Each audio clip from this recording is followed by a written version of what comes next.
ಯಾವ ರೀತಿಯಲ್ಲಿ ಸಮಾಜ ಹಾಳಾಗ್ತಾ ಇದೆ ಅನ್ನೋದಕ್ಕೆ ಇನ್ನೊಂದು ನಿದರ್ಶನ ತೋರಿಸ್ತಾ ಇದ್ದೀನಿ. ಈ ಈ ವ್ಯಕ್ತಿಯನ್ನ ನೋಡಿ, ಅರ್ಚಕ ದೇವರ ಪೂಜೆ ಮಾಡಿಕೊಂಡು ಭಕ್ತರಿಗೆ ದೇವರ ಮತ್ತು ಭಕ್ತರ ಮಧ್ಯದಲ್ಲಿ ಒಬ್ಬ ಕೊಂಡಿಯಾಗಿ ಇರಬೇಕಾದಂಥ ಅರ್ಚಕ ಮಾಡಿರೋ ಕೆಲಸ ಏನಂದ್ರೆ, ಯಾರು ಕೊಲೆ ಕೇಸ್ನಲ್ಲಿ ಜೈಲಲ್ಲಿದ್ದಾರೋ ಅವರ ಫೋಟೋ ದೇವರ ಬಳಿ ಇದ್ದುಬಿಟ್ಟು ಪೂಜೆ ಮಾಡಿದ್ದಾರೆ. ದೊಡ್ಡ ಬಸವೇಶ್ವರ ಮೂರ್ತಿಯ ಜೊತೆಗೆ ದರ್ಶನ್ ಫೋಟೋ ಇಟ್ಟು ಪೂಜೆ ಮಾಡಿರೋದು. ಬಳ್ಳಾರಿ ಜಿಲ್ಲೆಯ ಕುರುಗೋಡು ಪಟ್ಟಣದ ದೇಗುಲದಲ್ಲಿ ಆಗಿರೋದಿದ್ದು. ದರ್ಶನ್ ಫೋಟೋ ಇಟ್ಟು ಪೂಜೆ ಮಾಡಿದರೆ ಅರ್ಚಕ ಅವನು ಅಮಾನತು ಮಾಡಿದ್ದಾರೆ. ಸಂಪ್ರದಾಯಕ್ಕೆ ಧಕ್ಕೆ, ಕರ್ತವ್ಯ ನಿರ್ಲಕ್ಷ್ಯ ಈ ಆರೋಪದಡಿ ಅಮಾನತು ಮಾಡಿದ್ದಾರೆ. ಧಾರ್ಮಿಕ ದತ್ತಿ ಇಲಾಖೆಯ ಕಾರ್ಯನಿರ್ವಾಹಕ ಅಧಿಕಾರಿ ಹನುಮಂತಪ್ಪ ಆದೇಶ ಹೊರಡಿಸಿದ್ದಾರೆ. ವಿಚಾರಣೆ ಮುಗಿಯುವವರೆಗೂ ಕೂಡ ದೇವಸ್ಥಾನಕ್ಕೆ ಬರಬಾರದು ಅಂತ ನಿಷೇಧವನ್ನು ಹೇರಿದ್ದಾರೆ. ಕರೆಕ್ಟಾಗಿ ಮಾಡಿದ್ದಾರೆ. ತಿಳಿ ಹೇಳಬೇಕಿಂತವೆಲ್ಲ ದೇವರಿಗೂ ಮನುಷ್ಯನಿಗೂ ಸಮಾನವಾಗಿ ನಿಲ್ಲಿಸೋದಲ್ಲ. ದೇವರು ಅನ್ನುವಂಥದ್ದು ನಂಬಿಕೆ, ಒಂದು ಶಕ್ತಿ. ನಾವು ಯಾವುದೋ ಕತ್ತಲಲ್ಲಿದ್ದಾಗ ಬೆಳಕು ಕೊಡುವಂಥದ್ದು, ಯಾರನ್ನು ಕತ್ತಲಲ್ಲಿ ದೂಡುವಂಥದ್ದಲ್ಲ. ಕತ್ತಲಲ್ಲಿ ದೂಡಿ ಆರೋಪವನ್ನು ಹೊತ್ಕೊಂಡು ಜೈಲಲ್ಲಿರುವಂಥವ್ರನ್ನ ಹೋಗ್ಬಿಟ್ಟು ನೀವು ದೇವರ ಸಮಾನವಾಗಿಟ್ಟು ಫೋಟೋ ಪೂಜೆ ಮಾಡ್ತೀರಾ ಅಂತಂದರೆ ನೀವು ಯಾವ ರೀತಿಯಾಗಿ ಅರ್ಚಕರು ಅಂತ? ನಿಮ್ಮನ್ನು ಅರ್ಚಕರು ಅಂತ ಕರಿಬೇಕಾ? ಅಮಾನತ್ ನಿಷೇಧ ಹೇಳಿದ್ದಿರಲ್ಲ, ಇನ್ನು ನೆಕ್ಸ್ಟ್ ಯಾವ ಕಾರಣಕ್ಕೂ ಕೂಡ ಅವ್ರು ಅರ್ಚಕರಾಗಿ ಇರಬಾರ್ದು, ಇರ್ಕೂಡುದು. ವ್ಯತ್ಯಾಸನೇ ಗೊತ್ತಿಲ್ಲ, ದೇವರು ಮತ್ತು ಮನುಷ್ಯನ ನಡುವೆ ಇರುವಂಥ ವ್ಯತ್ಯಾಸನೇ ಗೊತ್ತಿಲ್ಲದಿರುವಂಥ ಅರ್ಚಕ ಹೇಗಾಗ್ತಾರೆ? ಗೋಡು ಶ್ರೀ ದೊಡ್ಡಬಸವೇಶ್ವರ ದೇವಸ್ಥಾನ ಅಂತಂದರೆ ಬಳ್ಳಾರಿ ಭಾಗ ಅಲ್ಲದೆ ಆಂಧ್ರ ಮತ್ತು ತೆಲಂಗಾಣ, ತಮಿಳುನಾಡಲ್ಲಿ ಕೂಡ, ಮಹಾರಾಷ್ಟ್ರದಲ್ಲಿ ಕೂಡ ಆ ದೇವಸ್ಥಾನಕ್ಕೆ ಅತಿ ಹೆಚ್ಚಿನ ಸಂಖ್ಯೆಯಲ್ಲಿ ಭಕ್ತಾದಿಗಳಿದ್ದಾರೆ.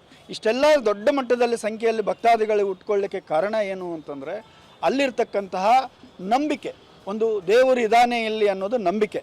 ಆದರೆ ಇವತ್ತು ಈ ಎಲ್ಲ ಭಕ್ತಾದಿಗಳಿಗೆ ಆ ನಂಬಿಕೆಯನ್ನು ಸುಳ್ಳು ಮಾಡಿದ್ದು ಒಬ್ಬ ಅರ್ಚಕ.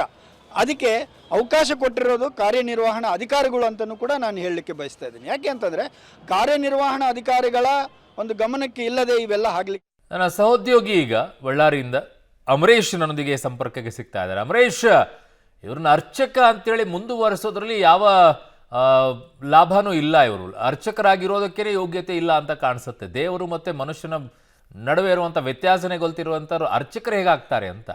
ಖಂಡಿತ ಅರುಣ್, ದೇವರ ಮೇಲೆ ಸಾಕಷ್ಟು ನಂಬಿಕೆ ಇರುತ್ತೆ, ಭಕ್ತಿ ಇರುತ್ತೆ. ಅದ್ರ ಭಾಗವಾಗಿನೇ ದೇವರು ನಂಬಿರ್ತಕ್ಕಂಥ ಎಷ್ಟೋ ಜನರು ನಿತ್ಯವೂ ಕೂಡ ಪೂಜೆನ ಮಾಡ್ತಾರೆ. ಅದ್ರ ಜೊತೆಗೆ ಸಾಕಷ್ಟು ಹರಕೆಗಳನ್ನು ಕೂಡ ಹೊತ್ಕೊಂಡಿರ್ತಾರೆ. ಆದ್ರೆ ಸದ್ಯಕ್ಕೆ ಈಗ ಇಲ್ಲಿ ವಿವಾದಕ್ಕೆ ಕಾರಣವಾಗಿರುವಂತದ್ದು ಚಿತ್ರದುರ್ಗದ ರೇಣುಕಾಸ್ವಾಮಿ ಕೊಲೆ ಪ್ರಕರಣದಲ್ಲಿ ಆರೋಪ ಹೊತ್ಕೊಂಡು ಜೈಲಿಗೆ ಹೋಗಿರುವಂತ ದರ್ಶನ್ ಅವರ ಫೋಟೋವನ್ನು ಇಟ್ಟು ಇದೀಗ ಅದೇ ದೇವಸ್ಥಾನದ ಗರ್ಭಗುಡಿಯಲ್ಲಿ ಪೂಜೆ ಮಾಡಿದ್ರ ಭಾಗವಾಗಿ ಸಾಕಷ್ಟು ಆಕ್ರೋಶಗಳು ಕೂಡ ವ್ಯಕ್ತವಾಗ್ತದೆ. ಇದೇ ಕಾರಣಕ್ಕೋಸ್ಕರ ಈಗಾಗಲೇ ಏನಲ್ಲ ಅರ್ಚಕ ಮಲ್ಲಿ ಅಂತ ಇದ್ರು, ಅವರನ್ನ ಈಗಾಗಲೇ ಅಮಾನತು ಕೂಡ ಮಾಡಲಾಗಿದೆ. ಆದ್ರೆ ಇದು ಮತ್ತೆ ಈ ರೀತಿಯ ಪ್ರಕರಣಗಳು ಮುಂದುವರಿಬಾರ್ದು ಅನ್ನುವಂಥದ್ದಾದ್ರೆ ಇದಕ್ಕೆ ಧಾರ್ಮಿಕ ದತ್ತಿ ಇಲಾಖೆಯಿಂದ ಒಂದಿಷ್ಟು ಗೈಡ್ಲೈನ್ಸ್ ಗಳನ್ನ ಹೊರಡಿಸಬೇಕಾಗಿರುವಂತದ್ದು ಅನಿವಾರ್ಯವಾಗಿದೆ. ಯಾಕಂದ್ರೆ ಈ ರೀತಿಯ ಪ್ರಕರಣಗಳು ಅಲ್ಲೆಲ್ಲ ನಡೀತಾ ಇರುವಂತದ್ದು. ಯಾಕಂದ್ರೆ ಇತ್ತೀಚೆಗೆ ಮೊಹರಂ ಸಂದರ್ಭದಲ್ಲೂ ಕೂಡ ಒಂದಿಷ್ಟು ಅಂಧಾಭಿಮಾನಿಗಳು ದರ್ಶನ್ ಅವರ ಫೋಟೋವನ್ನು ಇಟ್ಕೊಂಡು ಮೆರವಣಿಗೆ ಮಾಡಿರ್ತಕ್ಕಂಥ ಘಟನೆಗಳು ಕೂಡ ಇತ್ತು.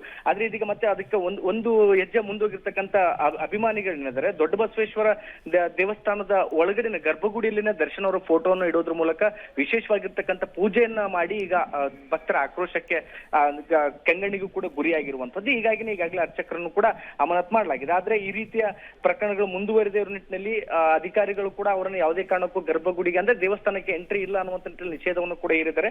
ಸದ್ಯಕ್ಕೆ ಈ ಘಟನೆಗೆ ಸಂಬಂಧಪಟ್ಟಂತೆ ಸಾಕಷ್ಟು ಚರ್ಚೆಗಳು ಕೂಡ ಆಗ್ತಾ ಇದೆ. ಈ ರೀತಿಯ ಅಂಧಾಭಿಮಾನವನ್ನ ದೇವಸ್ಥಾನದ ಒಳಗೂ ಸಹಿತ ತಂದ್ರಲ್ಲ ಅನ್ನುವಂತ ಬೇಸರವನ್ನು ಸಹಿತ ಈಗಾಗಲೇ ಸಾಕಷ್ಟು ಭಕ್ತರು ಕೂಡ ತೋಡ್ಕೊಳ್ತಾ ಇದ್ದಾರೆ.